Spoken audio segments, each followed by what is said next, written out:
ओम परमात्मने नमः।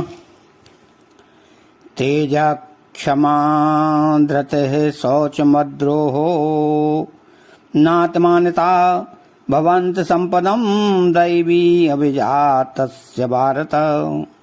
तेजा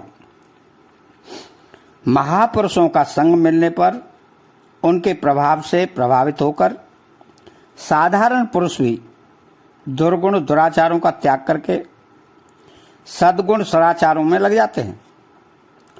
तो महापुरुषों की उस शक्ति को ही यहाँ तेज कहा है। ऐसे तो क्रोधी आदमी को देखकर भी लोगों को उसके स्वभाव के विरुद्ध काम करने में भय लगता है, परंतु यह क्रोध रूप दोष का तेज है। साधक में दैवी संपत्ति के गुण प्रकट होने से उसको देखकर दूसरे लोगों के भीतर स्वाभाविक ही सौम्य भाव आते हैं, अर्थात उस साधक के सामने दूसरे लोग दुराचार करने में लज्जित होते हैं, हिचकते हैं और अनायास ही सद्भाव पूर्वक सदाचार करने लग जाते हैं। यही उन दैवी संपत्ति वालों का तेज यानी प्रभाव है। क्षमा बिना कारण अपराध करने वालों को दंड देने की सामर्थ्य रहते हुए भी उसके अपराध को सह लेना और उसको माफ कर देना क्षमा है। यह क्षमा मोह ममता भय और स्वार्थ को लेकर भी की जाती है। जैसे पुत्र के अपराध पर कर देने पर पिता उसे क्षमा कर देता है, तो यह क्षमा मोह ममता को लेकर होने से शुद्ध नहीं है। इसी प्रकार किसी बलवान एवं क्रूर व्यक्ति के द्वारा हमारा अपराध किए जाने पर हम भयवश उसके सामने कुछ नहीं बोलते, तो यह क्षमा भय को लेकर है। हमारी धन संपत्ति की जांच पड़ताल करने के लिए इंस्पेक्टर आता है तो हमें धमकाता है, अनुचित भी बोलता है और उसका ठहरना हमें बुरा भी लगता है, तो भी स्वार्थ हानि के भय से हम उसके सामने कुछ नहीं बोलते, तो यह क्षमा स्वार्थ को लेकर है। पर ऐसी क्षमा वास्तविक क्षमा नहीं है। वास्तविक क्षमा तो वही है जिसमें हमारा अनिष्ट करने वालों को यहाँ और परलोक में भी किसी प्रकार का दंड ना मिले, ऐसा भाव रहता है। तो क्षमा मांगना भी दो रीति से होता है। नंबर एक, हमने किसी का अपकार किया तो उसका दंड हमें न मिले, इस वजह से भी क्षमा मांगी जाती है, परंतु इस क्षमा में स्वार्थ का भाव रहने से ऊंचे दर्जे की क्षमा नहीं है। नंबर दो, हमसे किसी का अपराध हुआ तो हम यहां से आगे उम्र भर ऐसा अपराध फिर कभी नहीं करूंगा, इस भाव से जो क्षमा मांगी जाती है वह अपने सुधार की दृष्टि को लेकर होती है, और ऐसी क्षमा मांगने से ही मनुष्य की उन्नति होती है। मनुष्य क्षमा को अपने में लाना चाहे तो कौन सा उपाय करे? यह मनुष्य अपने लिए किसी से किसी प्रकार के सुख की आशा न रखे और अपना अपकार करने वाले का बुरा न चाहे, तो उसमें क्षमा भाव प्रकट हो जाता है। धृति किसी भी अनुकूल या प्रतिकूल परिस्थिति में विचलित न होकर अपनी स्थिति में कायम रहने की शक्ति का नाम धृति धैर्य है। तो वृत्तियां सात्विक होती हैं तो धैर्य ठीक रहता है, और वृत्तियां राजसी तामसी होती हैं तो धैर्य वैसा नहीं रहता। जैसे बद्री नारायण के रास्ते पर चलने वाले के लिए कभी गर्मी चढ़ाई आदि प्रतिकूलताएं आती हैं और कभी ठंडक उतराई आदि अनुकूलताएं आती हैं, पर चलने वाले को उन प्रतिकूलता और अनुकूलताओं को देखकर ठहरना नहीं है, प्रत्युत हमें तो बद्री नारायण पहुंचना है। इस उद्देश्य से धैर्य और तत्परता पूर्वक चलते रहना है। ऐसे ही साधक को अच्छी मंदी वृत्तियों और अनुकूल प्रतिकूल परिस्थितियों की ओर देखना ही नहीं चाहिए, इनमें उसे धीरज धारण करना चाहिए, क्योंकि जो अपना उद्देश्य सिद्ध करना चाहता है वह मार्ग में आने वाले सुख और दुख को नहीं देखता। तो मनस्वी कार्यार्थी न गणयति दुखम न च सुखम। अब शौचम, बाह्य शुद्धि एवं अंतर शुद्धि का नाम शौच है। परमात्मा प्राप्ति का उद्देश्य रखने वाला साधक बाह्य शुद्धि का भी ख्याल रखता है, क्योंकि बाह्य शुद्धि रखने से अंतःकरण की शुद्धि स्वतः होती है, और अंतःकरण शुद्ध होने पर बाह्य अशुद्धि उसको सुहाती नहीं। इस विषय पर पतंजलि महाराज ने कहा है कि शौचात स्वांग जुग सप्ता परई रसम सर्गः। शौच से साधक की अपने शरीर में घृणा अर्थात अपवित्र बुद्धि और दूसरों से संसर्ग न करने की इच्छा होती है। तात्पर्य यह है कि अपने शरीर को शुद्ध रखने से शरीर की अपवित्रता का ज्ञान होता है। शरीर की अपवित्रता का ज्ञान होने से संपूर्ण शरीर इसी तरह के हैं, इसका बोध होता है। इस बोध से दूसरे शरीरों के प्रति जो आकर्षण होता है उसका अभाव हो जाता है, अर्थात दूसरे शरीरों से सुख लेने की इच्छा मिट जाती है। बाह्य शुद्धि 4 प्रकार से होती है: शारीरिक, वाचिक, कौटुंबिक और आर्थिक। नंबर 1 शारीरिक शुद्धि। प्रमाद, आलस्य, आराम, तलबी, स्वाद, शौकीनी आदि से शरीर अशुद्ध हो जाता है और इनके विपरीत कार्य तत्परता, पुरुषार्थ, उद्योग, सादगी आदि रखते हुए आवश्यक कार्य करने पर भी शरीर शुद्ध हो जाता है। ऐसे ही जल, मृत्तिका आदि से भी शारीरिक शुद्धि होती है। नंबर 2 वाचिक शुद्धि।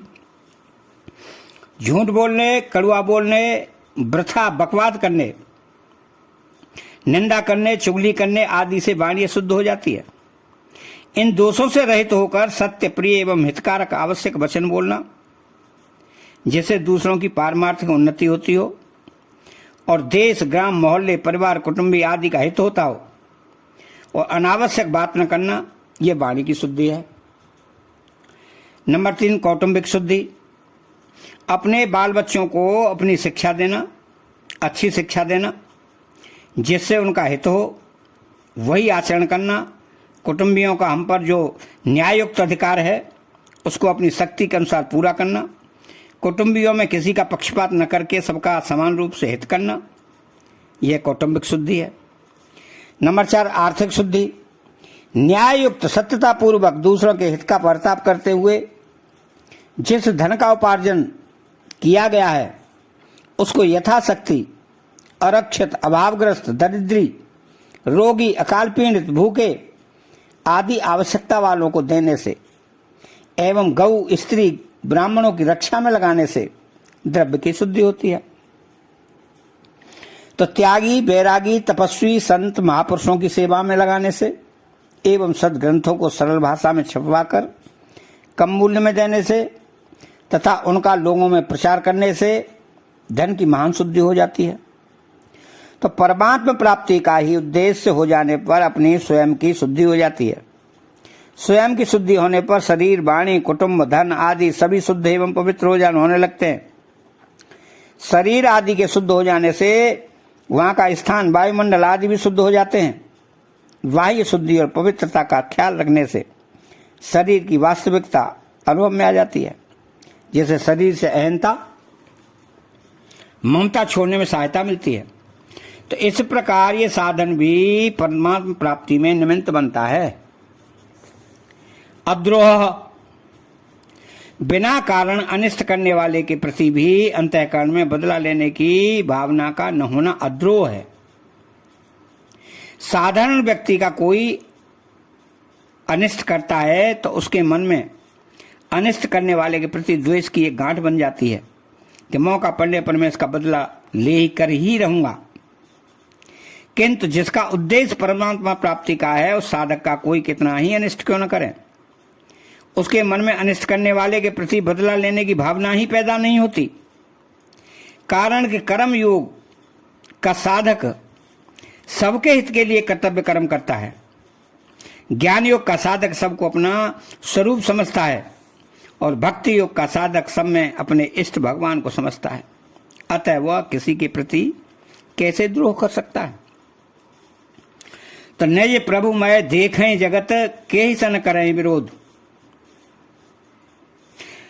नाती मान्यता, एक मान्यता होती है और एक अति मान्यता होती है।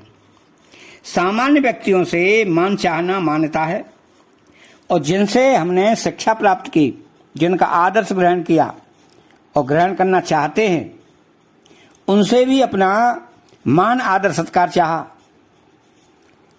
या चाहना अतिमान्यता है। तो इन मान्यता और अतिमान्यता न होना नातिमान्यता है। तो स्थूल दृष्टि से मान्यता के दो भेद होते हैं। नंबर 1 सांसारिक मान्यता, धन विद्या गुण बुद्धि योग्यता अधिकार पद वर्ण आश्रम आदि को लेकर दूसरों की अपेक्षा अपने में एक श्रेष्ठता का भाव होता है कि मैं साधारण मनुष्यों की तरह थोड़े ही हूं, मेरा कितने लोग आदर सत्कार करते हैं, वे आदर करते हैं तो यह ठीक ही है क्योंकि मैं आदर पाने योग्य ही हूं। इस प्रकार अपने प्रति जो मान्यता होती है वह सांसारिक मान्यता कहलाती है। पारमार्थिक मान्यता, प्रारंभिक साधन काल में जब अपने में कुलदेवी संपत्ति प्रकट होने लगती है तब साधक को दूसरों की अपेक्षा अपने में कुछ विशेषता दिखती है।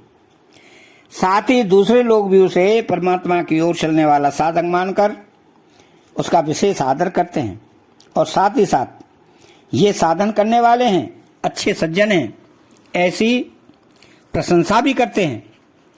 तो इससे साधक को अपने में विशेषता मालूम देती है, पर वास्तव में यह विशेषता अपने साधन में कमी होने के कारण ही दिखती है। यह विशेषता दिखना पारमार्थिक मान्यता है। तो जब तक अपने में व्यक्तित्व एक देशीयता परिच्छिन्नता रहता है तभी तक अपने में दूसरों की अपेक्षा विशेषता दिखाई दिया करती है। परंतु ज्यों-ज्यों व्यक्तित्व मिटता चला जाता है त्यों ही त्यों साधक का दूसरों की अपेक्षा अपने में विशेषता का भाव मिटता चला जाता है। अंत में इन सभी मान्यताओं का अभाव होकर साधक में दैवी संपत्ति का गुण नात मान्यता प्रकट हो जाती है। तो दैवी संपत्ति के जितने सद्गुण सदाचार हैं उनको पूर्णतया जागृत करने का उद्देश्य तो साधक का होना ही चाहिए।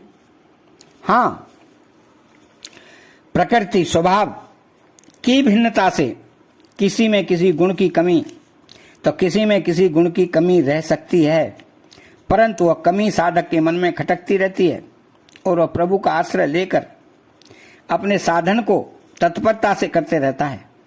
अतः भगवत कृपा से वह कभी मिटती जाती है। कमी ज्यों-ज्यों मिटती जाती है त्यों-त्यों उत्साह और उस कर्मी के उत्तरोत्तर मिटने की संभावना भी बढ़ती जाती है। इससे दुर्गुण दुराचार सर्वदा नष्ट होकर सद्गुण सदाचार अर्थात दैवी संपत्ति प्रकट हो जाती है। तो भवन्ति संपदम दैवी अभिजातस्य भारत। तो भगवान कहते हैं कि हे अर्जुन, ये सभी दैवी संपत्ति को प्राप्त हुए मनुष्यों के लक्षण हैं। परमात्मा प्राप्ति का उद्देश्य होने पर ये देवी संपत्ति के लक्षण साधक में स्वाभाविक ही आने लगते हैं। कुछ क्षण पूर्व जन्मों के संस्कारों से भी जागृत होते हैं, परंतु साधक उन गुणों को अपने नहीं मानता और न उनको अपने पुरुषार्थ से उपार्जित ही मानता है। प्रत्युत गुणों के आने में वह भगवान की ही कृपा मानता है। तो कभी ख्याल करने पर साधक के मन में ऐसा विचार होता है कि मेरे में पहले तो ऐसी वृत्तियां नहीं थीं, ऐसे सद्गुण नहीं थे, फिर ये कहां से आ गए? तो ये सब भगवान की कृपा से ही आए हैं। ऐसा अनुभव होने से उस साधक को दैवी संपत्ति का अभिमान नहीं होता। साधक को दैवी संपत्ति के गुणों को अपने नहीं मानना चाहिए क्योंकि देव परमात्मा की संपत्ति है। तो व्यक्तिगत अपनी किसी की नहीं है। यदि व्यक्तिगत होती तो यह अपने में ही रहती, किसी अन्य व्यक्ति की नहीं रहती। तो इसको व्यक्तिगत मानने से ही अभिमान आता है। अभिमान आसुरी संपत्ति का मुख्य लक्षण है। अभिमान की छाया में ही आसुरी संपत्ति के सभी अवगुण रहते हैं। यदि दैवी संपत्ति से आसुरी संपत्ति अभिमान पैदा हो जाए तो फिर आसुरी संपत्ति कभी मिटेगी ही नहीं, परंतु दैवी संपत्ति से आसुरी संपत्ति कभी पैदा नहीं होती। प्रत्युत दैवी संपत्ति के गुणों के साथ साथ आसुरी संपत्ति के जो अवगुण रहते हैं उनसे ही गुणों का अभिमान पैदा होता है। अर्थात साधन के साथ कुछ कुछ असाधन रहने से ही अभिमान आदि दोष पैदा होते हैं। जैसे किसी को सत्य बोलने का अभिमान होता है तो उसके मूल में वह सत्य के साथ साथ असत्य भी बोलता है, जिसके कारण सत्य का अभिमान आता है। तो तात्पर्य यह है कि दैवी संपत्ति के गुणों को अपना मानने से एवं गुणों के साथ अवगुण रहने से ही अभिमान आता है। सर्वदा गुण आने पर गुणों का अभिमान हो ही नहीं सकता। तो यहाँ दैवी संपत्ति कहने का तात्पर्य है कि यह भगवान की संपत्ति है। अतः भगवान का संबंध होने से, उनका आश्रय लेने से शरणागत भक्त में यह स्वाभाविक ही आती है। जैसे सबरी के प्रसंग में राम जी ने कहा है कि नवधा भगत कहूं तो ही पाही, सावधान सुन धनु मन आही। नव महु एक जिन्हें के कोई होई, नार पुरुष सचराचर कोई, सोई अतिशय प्रिय भामिन मोरे, सकल प्रकार भगत दृढ़ तोरे। मनुष्य देवता भूत प्रसाद पशु पक्षी, नारकीय जीव कीट पतंग लता वृक्ष आदि जितने भी स्थावर जंगम प्राणी हैं, उन सब में अपनी अपनी योनि के अनुसार मिले हुए शरीरों के रुग्ण एवं जीर्ण हो जाने पर भी मैं जीता रहूं, मेरे प्राण बने रहें, यह इच्छा बनी रहती है। इस इच्छा का होना ही आसुरी संपत्ति है। त्यागी बैरागी साधक में भी प्राणों के बने रहने की इच्छा रहती है, परंतु उसमें प्राण पोषण बुद्धि इंद्रिय लोलुपता नहीं रहती। क्यों? कि उसका उद्देश्य परमात्मा होता है, न कि शरीर और संसार। जब साधक भक्ति का भगवान में प्रेम हो जाता है, तब उसको भगवान प्राणों से भी प्यारे लगते हैं। प्राणों का मोह न रहने से उसके प्राणों का आधार केवल भगवान हो जाते हैं। इसलिए वह भगवान को प्राणनाथ, प्राणेश्वर, प्राण प्रिय आदि संबोधनों से पुकारता है। भगवान का वियोग न सहने से उसके प्राण भी छूट सकते हैं। कारण कि मनुष्य जिस वस्तु को प्राणों से भी बढ़कर मान लेता है, उसके लिए यदि प्राणों का त्याग करना पड़े तो वह सहर्ष प्राणों का त्याग कर देता है। जैसे पतिव्रता स्त्री पति को प्राणों से भी बढ़कर प्राणनाथ मानती है, तो उसका प्राण, शरीर, वस्तु, व्यक्ति आदि में मोह नहीं रहता। इसीलिए पति के मरने पर वह उसके वियोग में प्रसन्नता पूर्वक सती हो जाती है। तात्पर्य यह हुआ कि जब केवल भगवान में अनन्य प्रेम हो जाता है तो फिर प्राणों का मोह नहीं रहता। प्राणों का मोह न रहने से आसुरी संपत्ति सर्वदा मिट जाती है और दैवी संपत्ति स्वतः प्रकट हो जाती है। इसी बात का संकेत गोस्वामी तुलसीदास जी महाराज ने इस प्रकार किया है कि प्रेम भगत जल बिनु रघुराई, अब अंतर मल कब हो न जाई। अतः चैनल को सब्सक्राइब करें, बेल आइकन घंटी को दबाएं और कमेंट बॉक्स में जय श्री कृष्णा लिखें। बोले जय श्री कृष्णा।